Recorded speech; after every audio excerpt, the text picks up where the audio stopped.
안녕하세요. 평생 맏며느리라는 이름 하나에 제 삶의 무게를 견디며 살아온 50대 주부입니다. 얼마 전 평소에는 연락 한 번 없던 동서가 울며 불며 저희 집 문을 두드렸습니다. 친정어머니가 쓰러지셨다는 다급한 말과 함께 자기 아이를 제게 덜컥 밀어넣고는 뒤도 안 돌아보고 도망치듯 가버렸어요. 그런데 그날 밤 조카의 가방에서 우수수 떨어진 짐들 사이로 붉은색 글씨가 선명한 우편물 하나를 발견했습니다. 다름 아닌 대부업체 압류 예고장이었습니다. 더 기가 막힌 건 다음날 아침 간신히 연락 닿은 시어머니의 목소리였습니다. 낯선 로밍 연결대 전화를 받은 어머니는 태연하게 파리 에펠탑 앞이라며 제게 열흘만 고생하라고 하셨습니다. 평생 저를 돈 안 드는 무수리 취급하던 시어머니와 제 선의를 철저히 기만하고 조롱한 동서. 저는 그 붉은 독촉장 사진을 찍어 전송하며 아주 조용하고 확실하게 그들의 숨통을 끊어주기로 결심했습니다. 제게 대체 무슨 일이 있었던 건지 지금부터 그 기막힌 열흘간의 이야기를 들려드리겠습니다. 제 나이 57. 남편과 결혼의 시댁으로 들어온 지 30년 가까운 세월이 흘렀습니다.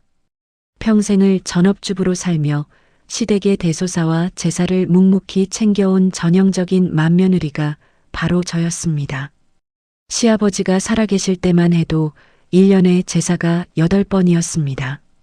명절 2번에 가족들 생일까지 챙기다 보면 1년이 어떻게 지나가는지 모를 정도로 주방에서 보낸 시간이 길었습니다. 자식들을 다 키우고 출가시킨 지금에야 비로소 조용히 노후를 보내고 있지만 제 몸 곳곳에는 그동안의 고된 노동이 훈장처럼 쑤시고 아픈 통증으로 남아 있습니다. 힘들고 억울한 순간이 없었다면 거짓말입니다. 하지만 불만조차 제대로 입 밖으로 내지 못했습니다. 장남의 체면, 맏며느리의 도리라는 옛날식 교육을 뼛속 깊이 받고 자란 탓이기도 했고 중간에서 난처해야 할 무뚝뚝한 남편을 위해 평화를 유지하는 것이 제 역할이라고 믿었기 때문입니다. 제가 조금 참고 희생하면 온 가족이 웃을 수 있다는 바보 같은 믿음 하나로 그 긴 세월을 버텨왔습니다. 가장 견디기 힘들었던 건 시어머니의 노골적인 차별이었습니다. 명절이나 제사 때면 저희 집 주방은 늘 제 독차지였습니다. 허리 한번 제대로 펴지 못하고 하루 종일 기름 냄새를 맡으며 전을 부치고 있으면 해가 질 무렵에야 현관문이 열리며 화려한 향수 냄새가 거실을 채웁니다. 43살 저보다 한참 어린 동서였습니다. 어머님, 저 왔어요. 아이고, 차가 너무 막혀서 혼났네. 동서의 양손에는 항상 백화점 로고가 선명한 쇼핑백이 들려 있었습니다.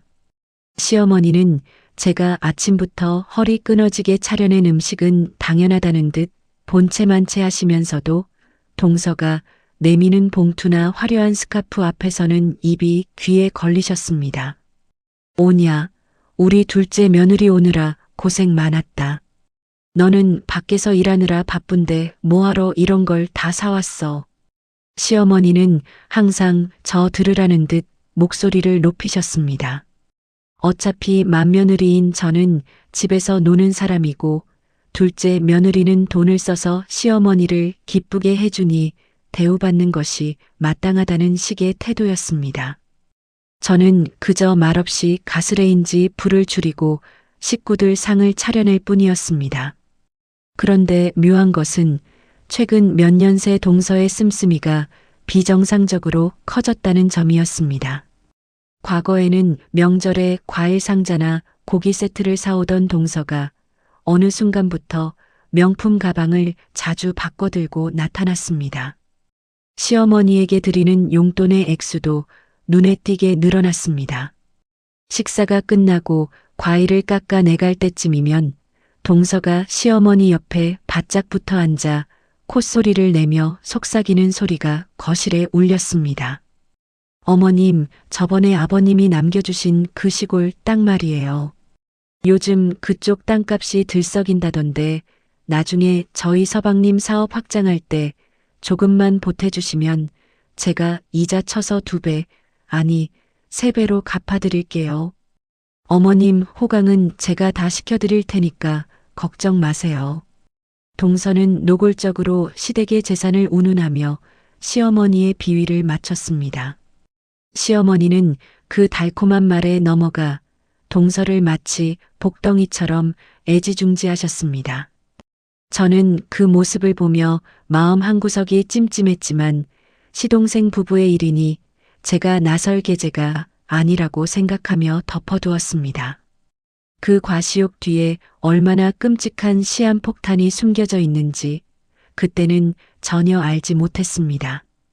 사건의 발단은 제가 최근 무릎 수술을 받으면서 시작되었습니다. 오랜 세월 무릎을 굽히고 일한 탓에 연골이 심하게 찢어져 결국 수술대에 오를 수밖에 없었습니다. 퇴원 후 집에서 거동을 최소화하며 요양해야 하는 상황이었습니다. 남편이 가족 단톡방에 제 수술 소식을 알리며 당분간 본가 방문이나 시댁 대소사는 챙기기 어렵다는 메시지를 남겼습니다. 어머, 형님 어떡해요? 많이 아프시겠다. 당분간 집에서 푹 쉬세요. 동서도 단톡방에 걱정하는 척 이모티콘을 달며 답장을 보냈습니다. 시댁 식구들 모두가 제가 무릎이 아파 집 밖을 나가지 못하고 있다는 사실을 분명히 알고 있었습니다. 어차피 꼼짝없이 집에만 있어야 하니 아이 하나쯤 떠맡겨도 도망가지 못할 거라고 생각한 그들의 악랄한 계산을 저는 미처 읽지 못했습니다. 남편이 출근하고 혼자 소파에 기대어 아픈 무릎에 얼음찜질을 하고 있던 나른한 오후였습니다. 갑자기 집안의 정막을 깨고 현관 초인종이 미친 듯이 울리기 시작했습니다. 딩동, 딩동, 딩동, 딩동. 누군가 급하게 문을 부술 듯이 두드리는 소리도 함께 들렸습니다. 다리가 불편해 지팡이를 짚고 천천히 일어나는 와중에도 초인종 소리는 점점 더 다급하고 신경질적으로 변해갔습니다. 대체 누구길래 이렇게 무례하게 문을 두드리나 싶어 인터폰 화면을 확인한 저는 순간 숨이 턱 막히고 눈을 의심했습니다. 화면 속에는 화장이 잔뜩 번지고 헝클어진 머리를 한 동서가 서 있었습니다. 동서의 손에는 자기 몸통만 한 큰 짐가방 하나와 영문도 모른 채 겁먹은 표정으로 서 있는 9살 난 조카의 손이 꽉 쥐어져 있었습니다.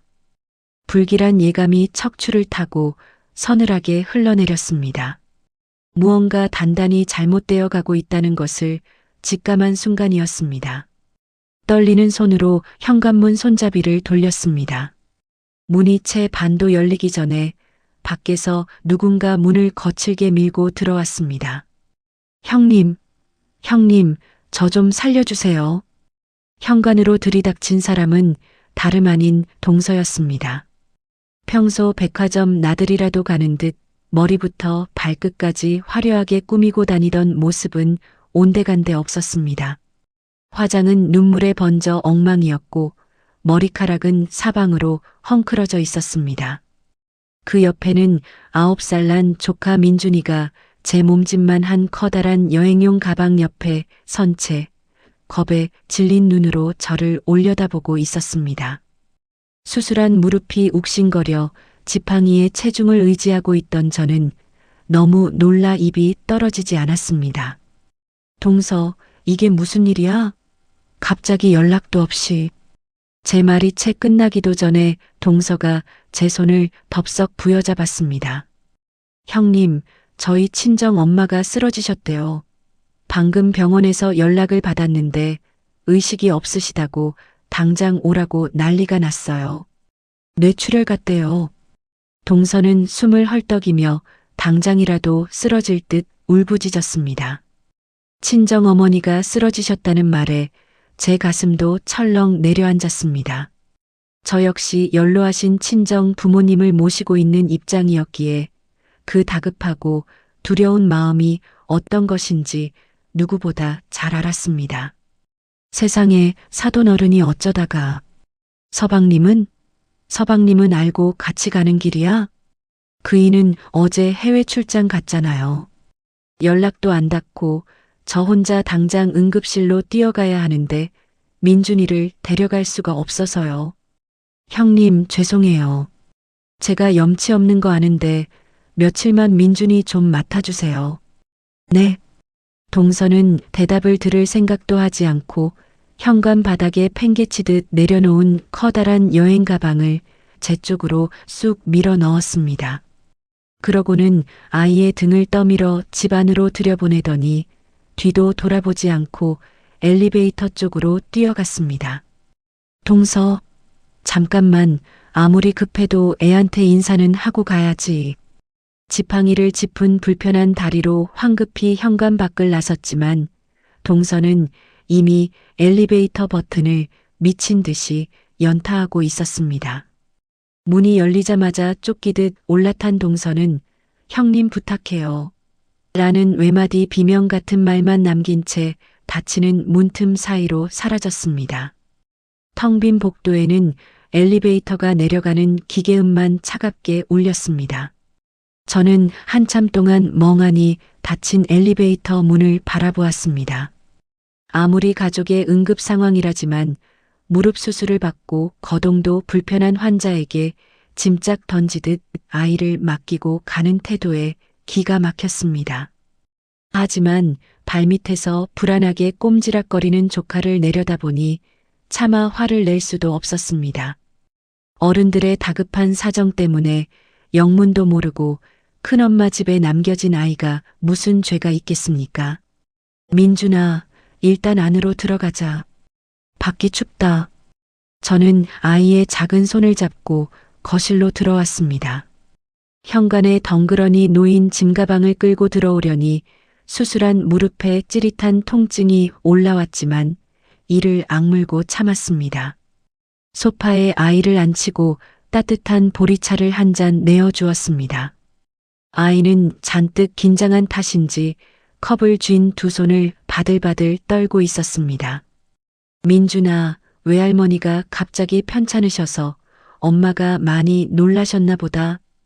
우리 민준이도 덩달아 놀랐지? 큰엄마가 맛있는 거 해줄 테니까 걱정하지 말고 있어. 밥은 먹었어? 아이가 작게 고개를 저었습니다. 저는 아픈 다리를 이끌고 주방으로 향했습니다.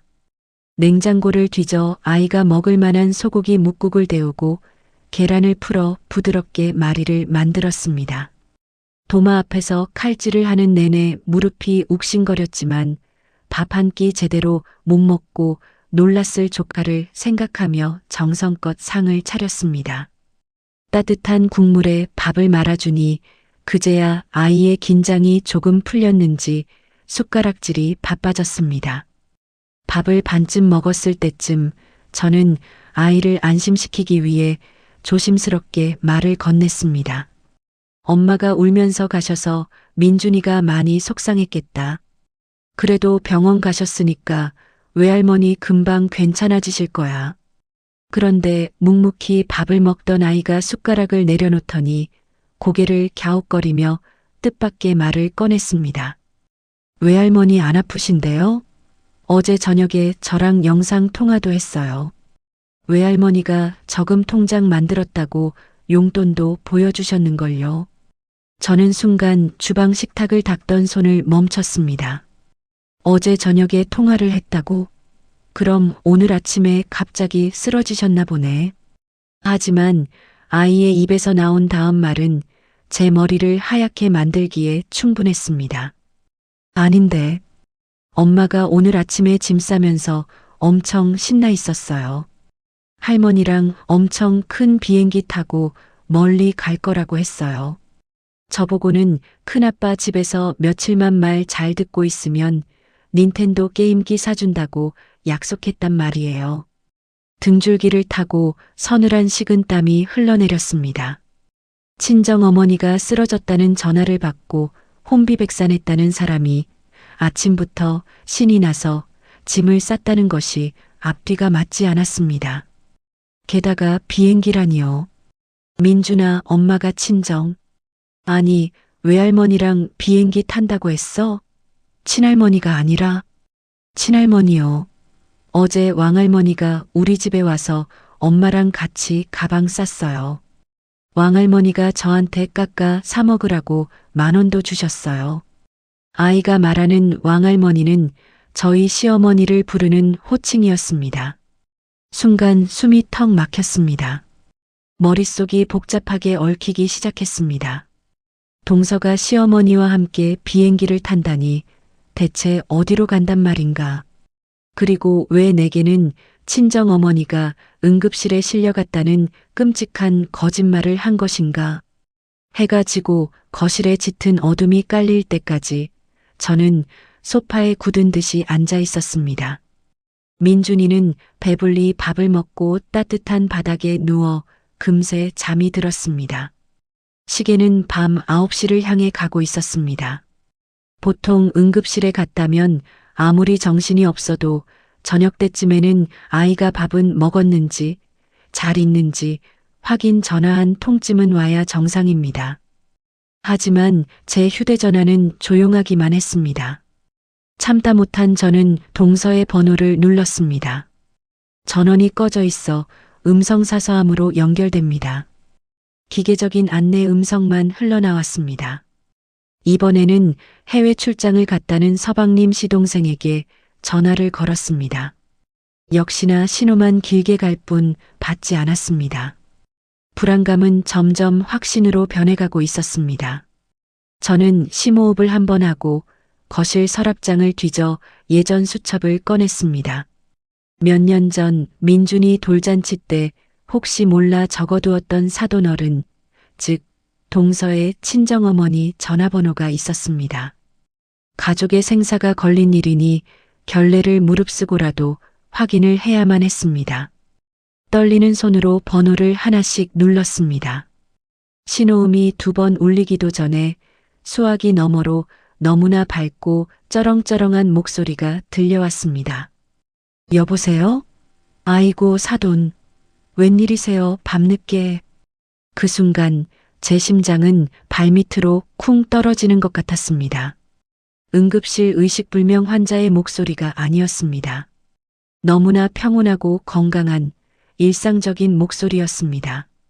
아, 사돈어른. 밤늦게 죄송해요. 다름이 아니라 저녁에 동서가 저희 집에 민준이를 잠깐 맡겨두고 갔는데 전화기를 꺼두었길래 혹시 친정에 갔나 싶어서 연락드렸어요. 건강은 괜찮으신 거예요? 그럼요. 나 방금 동네 복지관에서 라인댄스 동호회 사람들하고 고기 구워 먹고 들어오는 길이에요. 우리 딸이 애를 맡겼어요? 얘가 참 형님 무릎 수술하셔서 편찮으신 거 뻔히 알면서 눈치도 없이. 출장 간 김서방 돌아오면 단단히 혼을 내야겠네. 수화기 너머로 호탕하게 웃는 사돈어른의 웃음소리가 거실을 메웠습니다. 저는 억지로 입꼬리를 올리며 태연한 척 대답했습니다. 아, 네. 다행이네요. 제가 오해했나 봐요. 사돈어른, 늦은 시간에 죄송해요. 평안한 밤 되세요. 전화를 끊고 휴대전화를 탁자 위에 내려놓았습니다. 거실의 고요함이 유난히 무겁게 느껴졌습니다. 온몸의 피가 차갑게 식는 기분이었습니다. 동서는 거짓말을 했습니다. 그것도 친정 어머니가 쓰러져 생명이 위독하다는 사람으로서 절대 입에 올려서는 안 될 끔찍한 핑계를 댔습니다. 그 악랄한 거짓말을 무기 삼아 걷지도 못하는 환자인 제게 아이를 강제로 떠넘기고 도망친 것입니다. 아이의 말대로라면 시어머니도 이 모든 사실을 알고 동서와 함께 움직였습니다. 대체 이 두 사람은 저를 얼마나 만만하게 보았기에 이런 말도 안 되는 총극을 벌인 것일까요? 가슴 깊은 곳에서 뜨거운 분노가 치밀어 올랐습니다. 평생 맏며느리라는 이름으로 참고 인내했던 제 지난 세월이 그들의 발밑에서 철저히 짓밟히고 조롱당하는 순간이었습니다. 어둠 속에서 잠든 조카의 새근거리는 숨소리만이 들려오는 거실. 저는 꽉 쥔 주먹을 부르르 떨며 다짐했습니다. 이들이 저를 기만한 대가는 절대 가볍지 않을 것이라고 말입니다. 그리고 그 끔찍한 진실의 민낯은 다음 날 아침 동서가 밀어넣고 간 저 짐가방 안에서 그 붉은 입을 벌리며 저를 기다리고 있었습니다. 뜬 눈으로 밤을 지새웠습니다. 수술한 무릎의 통증 때문인지 아니면 머릿속을 헤집어 놓는 기막힌 진실 때문인지 알 수 없었습니다. 사돈어른의 호탕한 웃음소리가 귓가에서 떠나질 않았습니다. 친정어머니가 쓰러졌다는 그 입에 담기도 끔찍한 거짓말을 무기 삼아 제게 아이를 던지고 간 동서의 얼굴이 천장에 아른거렸습니다. 창밖으로 푸스름한 새벽빛이 스며들 때쯤 거실 바닥에서 자고 있던 민준이가 뒤척이는 소리가 들렸습니다. 자리에서 일어나 지팡이를 짚고 거실로 나갔습니다. 아이는 낯선 환경 탓인지 이불을 걷어차고 새우잠을 자고 있었습니다. 얇은 내복 차림의 아이에게 이불을 덮어주며 가만히 얼굴을 내려다보았습니다. 어른들의 얄팍한 욕심과 거짓말 때문에 영문도 모르고 덩그러니 남겨진 이 어린 것이 무슨 죄가 있겠습니까? 일단 애 학교는 보내야지. 옷이라도 갈아입히자. 저는 현관 한 구석에 팽개쳐져 있던 커다란 여행용 가방으로 다가갔습니다. 동서가 제 몸짓만 한 가방을 얼마나 급하게 닫았는지 지퍼 틈새로 옷가지가 삐져나와 있었습니다. 아픈 다리를 굽히기 힘들어 가방을 질질 끌다시피 거실 한가운데로 가져왔습니다. 대체 며칠을 맡길 작정이었길래 애 짐을 이렇게 무식하게 싸운 거야.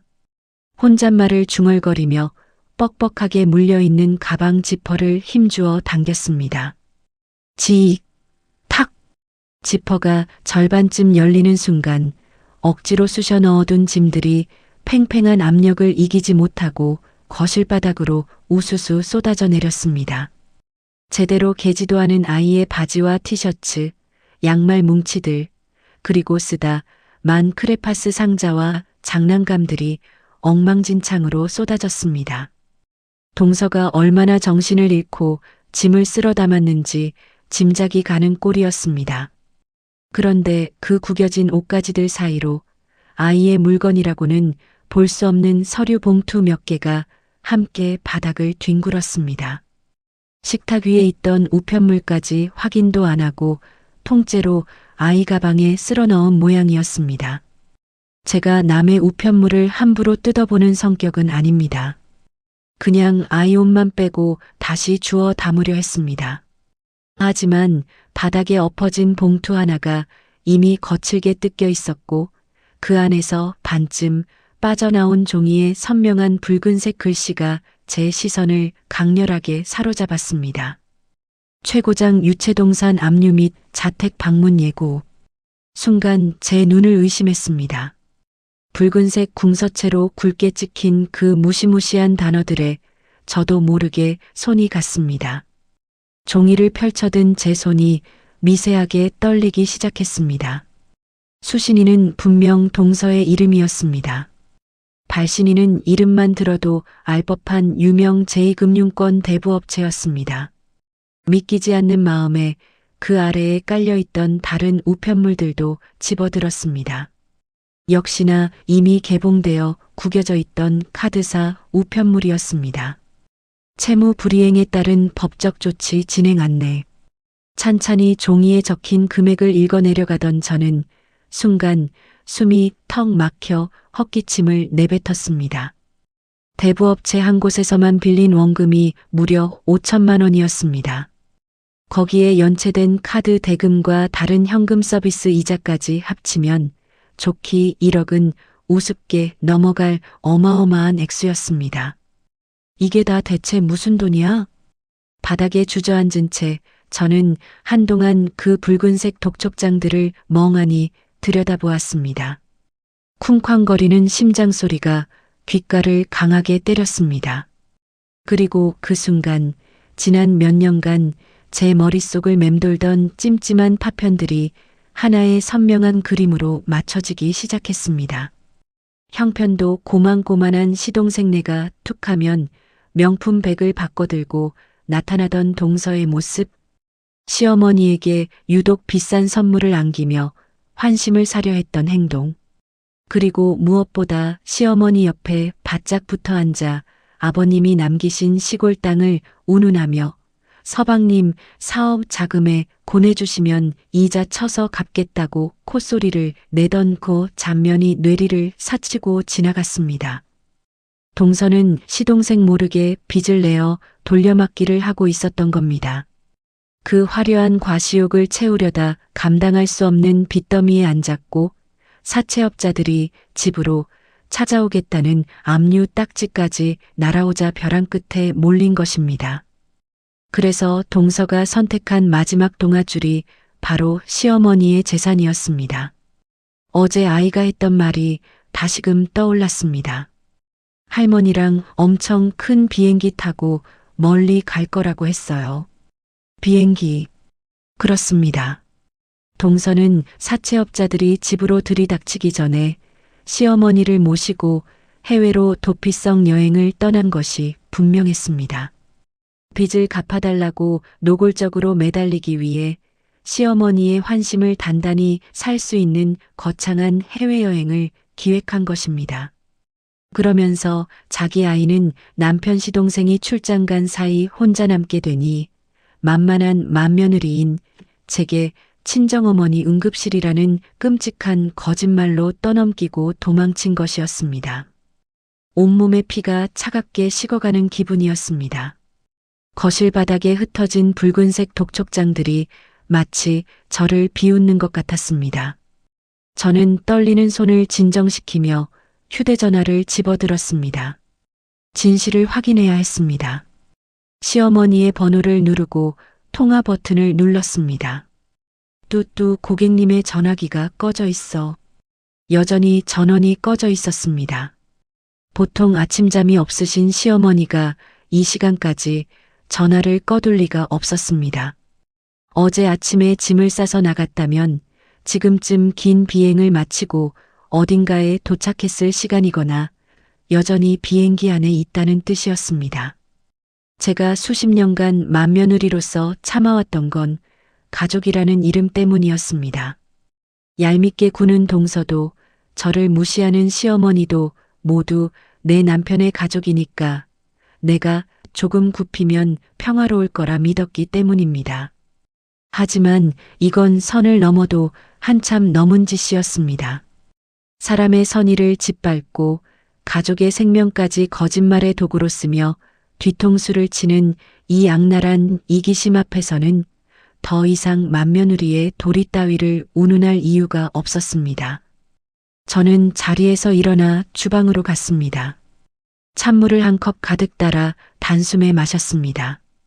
차가운 물이 식도를 타고 넘어가자 오히려 머릿속이 무섭도록 맑아지는 기분이 들었습니다. 다시 거실로 돌아온 저는 휴대전화 카메라를 켰습니다. 그리고 바닥에 놓인 대부업체 압류 예고장과 카드사 채무 불이행 안내장들을 하나하나 글자 하나 흐릿한 곳 없이 아주 선명하게 사진으로 찍었습니다. 혹시라도 발뺌할까봐 봉투 겉면에 적힌 동서의 이름과 집 주소까지 꼼꼼하게 앵글에 담았습니다. 불법으로 남의 서류를 빼돌릴 생각은 없었지만 이것들이 제 집 거실 바닥에 쏟아져 있었고 제가 이 사실을 목격했다는 증거는 남겨야 했습니다. 사진첩에 저장된 붉은색 문서들을 가만히 내려다보며 저는 입술을 꽉 깨물었습니다. 그래, 동서. 어머님 모시고 어디 멀리 잘 도망갔는가 보네. 하지만 이 끔찍한 시한폭탄의 스위치는 이제 내 손에 쥐어졌어. 아직 동서와 시어머니가 정확히 어느 나라에 가 있는지, 시어머니는 이 빚의 존재를 어디까지 알고 있는지는 알 수 없었습니다. 하지만 그들이 비행기에서 내려 제 전화를 받는 순간 그 오만한 태도를 어떻게 박살내줄지 제 머릿속은 이미 차갑고 완벽한 계획을 세우고 있었습니다. 시계는 어느덧 아침 8시를 가리키고 있었습니다. 저는 흩어진 옷가지들을 챙겨 아이가 입을 만한 것을 골라내고는 거실 바닥에 널브러진 독촉장들을 원래 들어있던 봉투에 가지런히 접어 넣었습니다. 그리고 서랍장 깊은 곳에 그 우편물들을 조용히 밀어 넣었습니다. 폭풍 전야의 고요함이었습니다. 저는 이제 시어머니의 휴대전화 전원이 켜지기만을 기다리고 있었습니다. 그들이 제게 던진 기만의 대가를 제 방식대로 똑똑히 치르게 해줄 참이었습니다. 아침이 밝았습니다. 밤새 한숨도 자지 못해 눈이 뻑뻑했지만 억지로 몸을 일으켰습니다. 아이는 어른들의 더러운 속사정 따위는 모른 채 새근새근 잘도 잤습니다. 저는 어제 동서의 짐가방에서 빼두었던 여벌옷을 찾아 아이에게 입히고 간단히 아침을 먹여 학교로 보냈습니다. 현관문을 나서며 큰엄마 다녀오겠습니다. 하고 해맑게 인사하는 조카의 뒷모습을 보며 가슴 한구석이 묵직해졌습니다. 저 어린 것이 자기 엄마의 끔찍한 거짓말과 거대한 빚더미를 알게 된다면 얼마나 큰 상처를 받을지 생각하니 씁쓸했습니다. 아이가 학교에 가고 난 뒤 집안에는 다시 무거운 정막이 내려앉았습니다. 저는 주방 식탁에 우두커니 앉아 벽시계만 바라보았습니다. 오전 10시, 한국 시간으로 아침 10시면 유럽은 대략 한밤중이거나 새벽일 시간이었습니다. 하지만 저는 더 이상 기다릴 여유가 없었습니다. 식탁 위에 올려둔 휴대전화를 집어들었습니다. 시어머니의 번호를 누르고 통화 버튼을 눌렀습니다. 어젯밤 내내 전원이 꺼져 있다는 기계음만 흘러나왔기에 이번에도 큰 기대는 하지 않았습니다. 그런데 귀에 가져다 댄 휴대전화 너머로 평소와는 전혀 다른 신호음이 들려오기 시작했습니다. 뚜루루루, 뚜루루루 하는 익숙한 한국 통화 연결음이 아니었습니다. 딩, 딩, 딩, 길고 느릿하게 늘어지는 특유의 해외 로밍 연결음이었습니다. 순간 제 심장이 갈비뼈를 때리듯 강하게 요동쳤습니다. 아이의 말이 맞았습니다. 동서는 정말로 시어머니를 모시고 비행기를 타고 해외로 나간 것이 확실해졌습니다. 그것도 친정어머니가 생사를 오간다는 기막힌 거짓말을 남겨둔 채 말입니다. 신호음이 5번쯤 울렸을 때 덜컥하고 전화가 연결되는 소리가 났습니다. 그리고 수화기 너머로 약간 잠긴 듯하지만 여전히 쩌렁쩌렁한 시어머니의 목소리가 들려왔습니다. 웬일이냐? 아침부터. 평소 저를 대할 때의 그 퉁명스럽고 당연하다는 듯한 말투 그대로였습니다. 며느리가 응급실에 실려갔다는 사돈의 전화를 받고 혼비백산에 쓸 큰며느리에 대한 미안함이나 걱정은 단 한 줌도 묻어있지 않았습니다. 저는 끓어오르는 분노를 억누르며 최대한 평소와 다름없는 차분한 목소리로 물었습니다. 어머니, 지금 어디세요? 어제부터 계속 전화드렸는데 전원이 꺼져 있어서 놀랐어요. 제 질문에 시어머니는 오히려 콧방귀를 뀌며 대수롭지 않게 대답했습니다. 어디긴 어디야. 파리지. 너도 알다시피 우리 둘째가 나 고생했다고 파리 에펠탑 구경시켜준다고 해서 와 있지. 어제 비행기 타느라 전화기 꺼놨다. 이제 막 호텔 도착해서 눈 좀 붙이려던 참이다.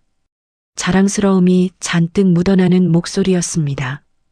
그 오만한 대답을 듣는 순간 온몸의 피가 거꾸로 솟구치는 기분이었습니다. 파리요?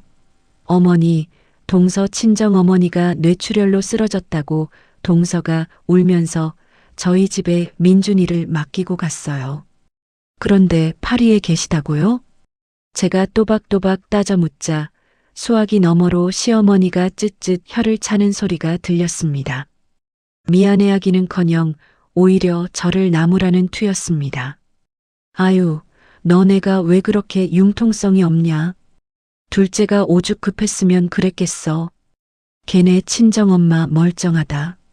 나랑 같이 유럽 간다고 하면 내가 민준이 안 봐줄까봐, 그리고 지 남편 귀에 들어갈까봐 핑계 좀 댄 거 가지고 뭘 그렇게 정색을 해? 내가 큰 며느리 돼서 그 정도도 이해 못 해주냐? 기가 막혀서 말이 나오지 않았습니다. 가족의 목숨을 핑계로 거짓말을 한 며느리를 감싸며 오히려 속아 넘어간 저를 속 좁은 사람으로 몰아가고 있었습니다. 어머니, 아무리 그래도 그런 거짓말을 해요? 그리고 서방님 출장 가 있는 동안 저한테 덜렁 애를 맡기다니요. 저 무릎 수술하고 어제 실밥 뽑았어요. 거동도 불편한 거 뻔히 아시잖아요.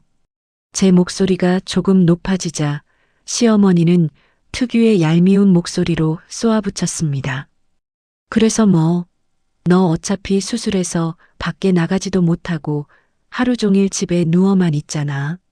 집에 가만히 있으면서 밥 때 되면 애밥 한 숟갈 더 떠먹이는 게 뭐 그리 대수라고 유난이냐. 우리 둘째는 나 호강시켜준다고 뼈 빠지게 돈 벌어서 유럽까지 데려왔어. 넌 평생 나한테 비행기 표 한 장 끊어준 적 있냐? 집에서 돈 한 푼 안 버는 무수리 맏며느리가 동서랑 시어미 여행 가는 동안 애 며칠 봐주는 게 그렇게 억울해? 시어머니의 그 말에 저는 잠시 숨을 멈췄습니다. 수십 년 동안 시댁의 제사상 앞에서 허리가 끊어져라 일했던 제 지난 세월이 돈 안 버는 무수리 맏며느리라는 한마디로 처참하게 난도질 당하는 기분이었습니다. 시어머니의 눈에는 빚을 내서 명품을 사다 바치고 해외여행을 시켜주는 둘째 며느리만 사람이고 묵묵히 시댁의 굳은 일을 도맡아 온 저는 그저 부려먹기 좋은 하녀일 뿐이었습니다. 그러니까 잔말 말고 너 며칠에 좀 봐라. 열흘만 고생해. 둘째가 알아서 잘 챙겨줄 테니까 꽁시렁대지 말고. 시어머니는 할 말을 다 했다는 듯 전화를 끊으려 했습니다. 예전에 저였다면 눈물을 꾹 참으며 네, 알겠습니다 하고 전화를 끊었을 것입니다. 그리고 혼자 주방 구석에서 가슴을 치며 울었겠지요. 하지만 이번엔 달랐습니다.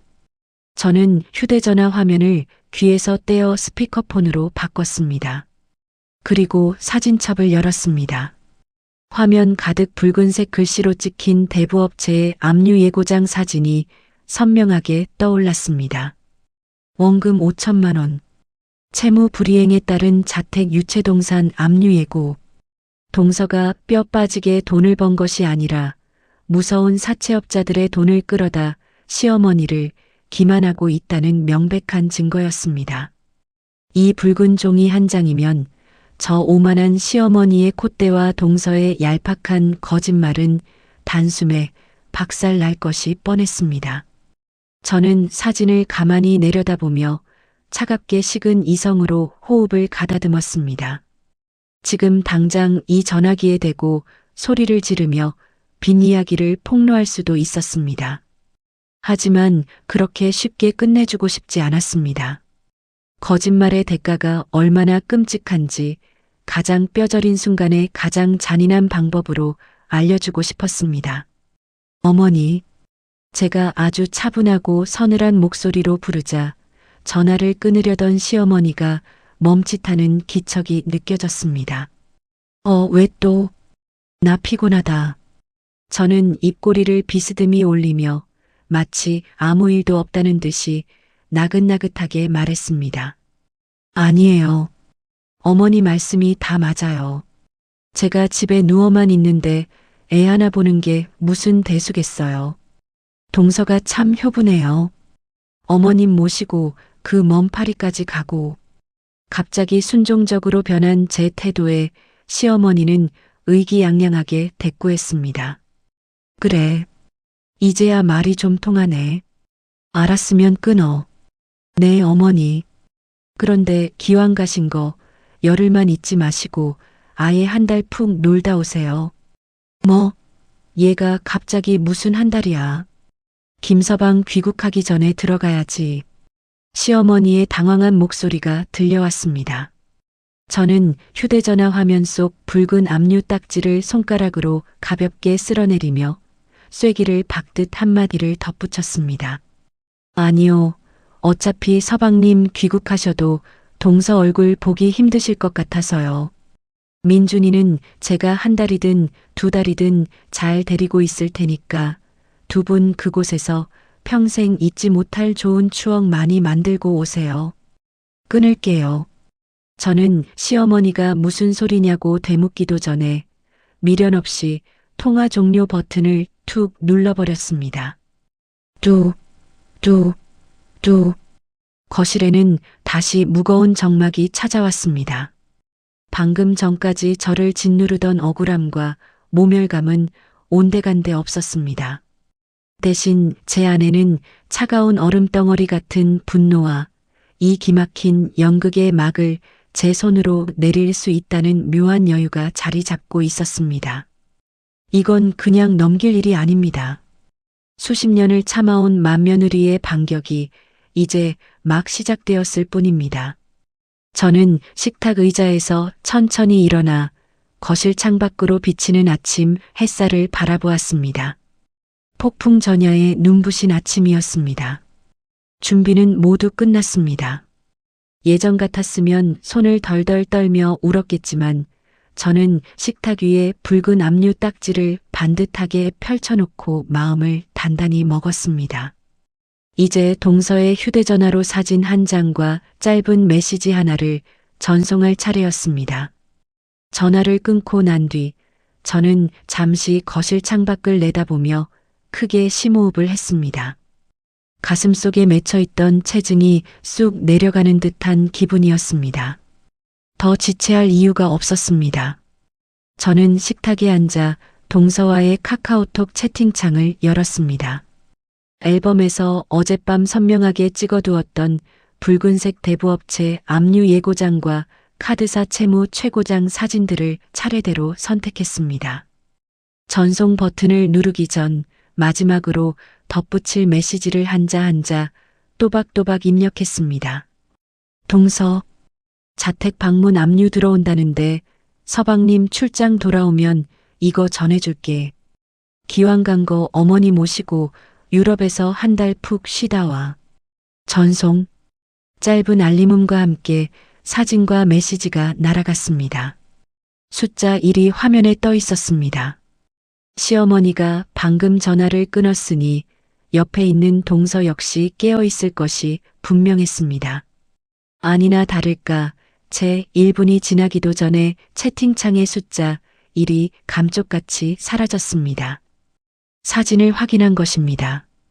그 순간이었습니다. 식탁 위에 놓인 제 휴대전화가 미친 듯이 진동하기 시작했습니다. 화면에는 동서라는 이름과 함께 카카오톡 보이스톡 수신 알림이 요란하게 번쩍였습니다. 저는 화면을 가만히 내려다보며 희미하게 웃었습니다.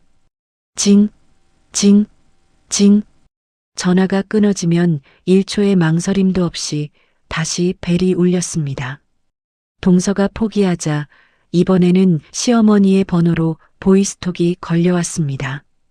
방금 전까지 피곤하다며 짜증을 내던 그 쩌렁쩌렁한 기세는 어디로 가고 다급함이 액정 너머로까지 전해지는 듯 했습니다. 저는 유유히 휴대전화를 무음으로 돌려 화면을 뒤집어 놓았습니다.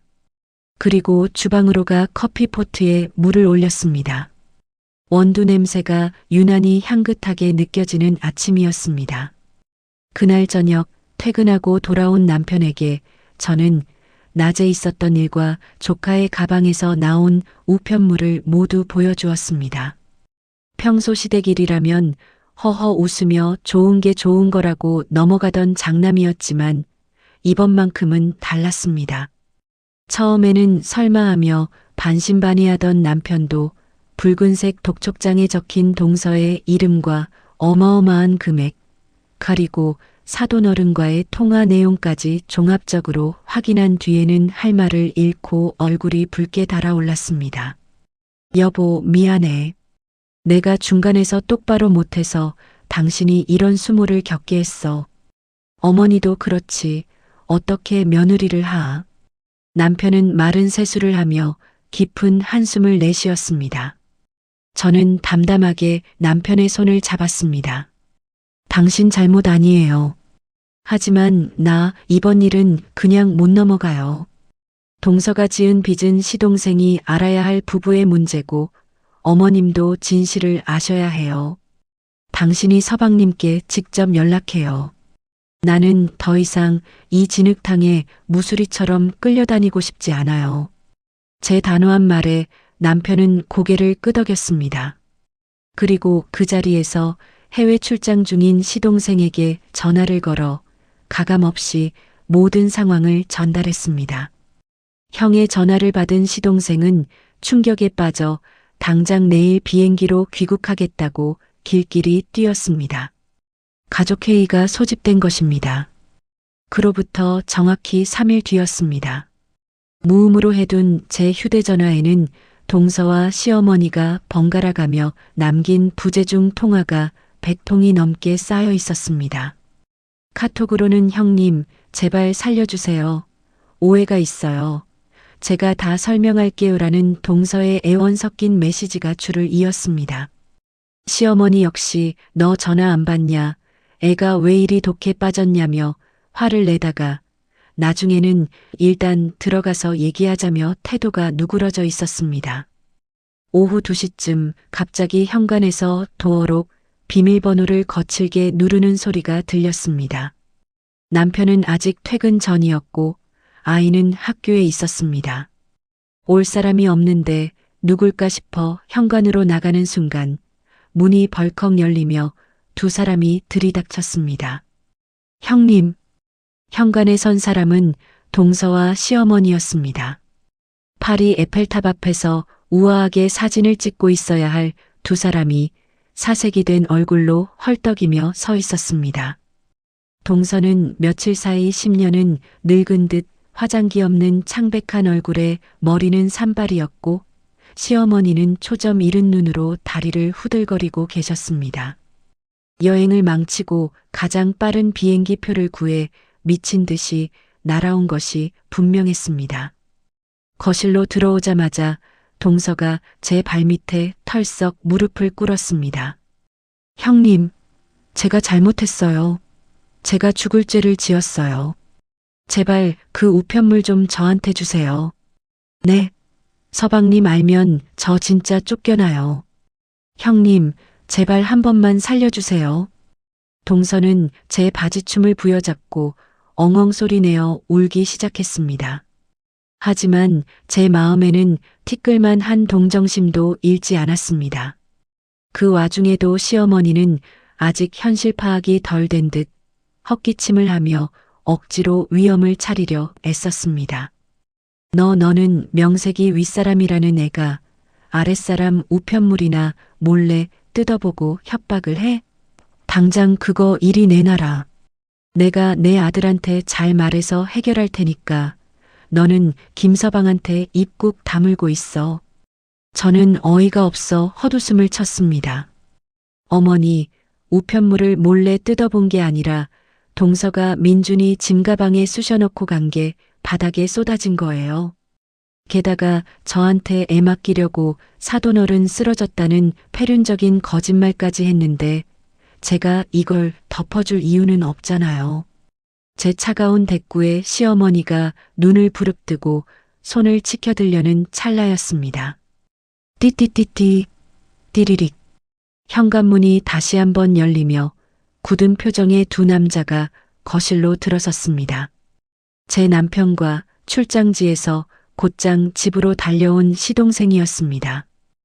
여보. 바닥에 꿇어앉아 있던 동서의 얼굴이 하얗게 질렸습니다. 시동생은 거실 바닥에 엎드린 아내와 후들거리는 어머니를 번갈아 보더니 이를 꽉 깨물고 동서 앞으로 다가갔습니다. 너 이 빚다 뭐야? 우리 집으로 압류딱지가 날아와? 그것도 모자라서 형수님한테 장모님 쓰러지셨다고 거짓말을 치고 애를 버리고 가? 시동생의 고함 소리가 거실을 쩌렁쩌렁 울렸습니다. 여보, 그게 아니라 어머님한테 남은 시골 땅 있잖아. 그거 증여받아서 우리 대출금 갚으려고 어머님 기분 맞춰드리려고 무리해서 모시고 간 건데. 동서가 횡설수설하며 변명을 늘어놓자 그 말을 듣고 있던 시어머니가 충격을 받은 듯 뒷목을 짚고 비틀거렸습니다. 뭐요? 내가 나 효도 관광시켜준다고 내 돈으로 간 게 아니었어? 사채 빚을 끌어다 써서 날 데리고 갔다고? 이 몫을 연. 내 땅을 노리고 이 사단을 내. 시어머니는 배신감에 부들부들 떨며 탁자 위에 놓인 붉은 독촉장을 동서의 얼굴 앞에 집어 던졌습니다.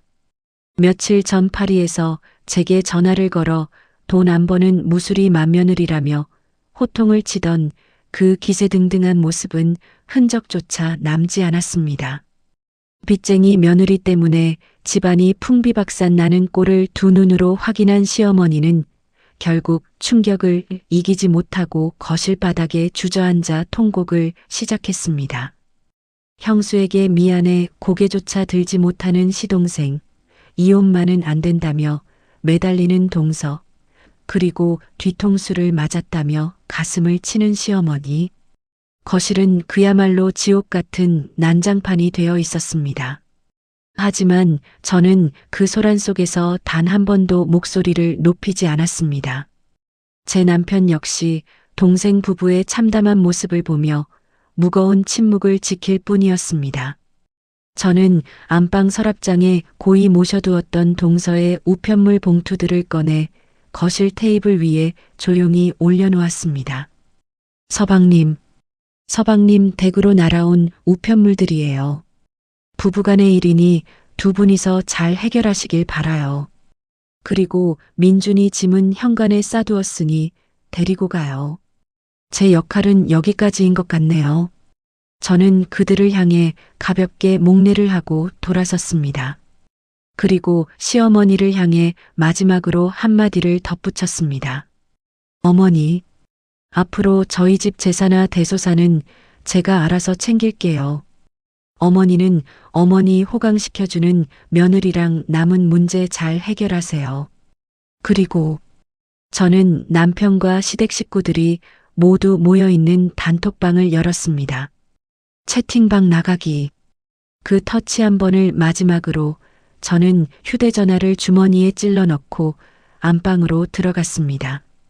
문이 닫히는 순간 거실에서 들려오던 동서의 울음소리와 시어머니의 한탄 소리가 한결 멀어지며 차단되었습니다. 제 인생에서 가장 길고도 끔찍했던 열흘이 완벽하게 끝나는 순간이었습니다. 등 뒤로 무거운 족쇄가 탁 하고 풀려나가는 듯한 해방감이 온몸을 감쌌습니다. 그 뒤로 시동생 부부가 어떻게 되었는지 저는 알지 못합니다. 들리는 말로는 집을 내놓고 빚을 갚느라 이혼 직전까지 갔다고도 하고, 시어머니가 결국 시골 땅을 팔아 일부를 막아주며 매일같이 화병에 시달리신다고도 합니다. 하지만 저는 그 어떤 연락도 받지 않았고, 남편 역시 제 뜻을 존중해 시댁의 골치 아픈 이야기들을 제게 옮기지 않았습니다. 중요한 건 그날 이후 제 삶이 너무나도 평온해졌다는 사실입니다. 평생 제 이름 대신 불리던 무수리 맏며느리라는 꼬리표를 제 손으로 직접 떼어내고 나니 세상이 이렇게 조용하고 살만한 곳인지 예전에는 미처 몰랐습니다. 이 방송을 듣고 계신 동년배 시청자 여러분, 때로는 가족이라는 이름이 돌이라는 단어가 우리를 옴짝달싹 못하게 올가맬 때가 있습니다. 하지만 내 존엄을 짓밟고 선의를 기만하는 관계라면 그것이 아무리 가족이라 해도 단호하게 선을 그어야 합니다. 참는 것만이 능사는 아니더라고요. 이제 저는 더 나은 무릎으로 남편과 주말마다 가까운 산을 오르며 오롯이 저만을 위한 시간들을 걷고 있습니다. 제 긴 사연 끝까지 들어주셔서 감사합니다. 여러분의 남은 인생에도 남의 시선에 얽매이지 않는 시원하고 평안한 바람이 불어오기를 진심으로 응원하겠습니다.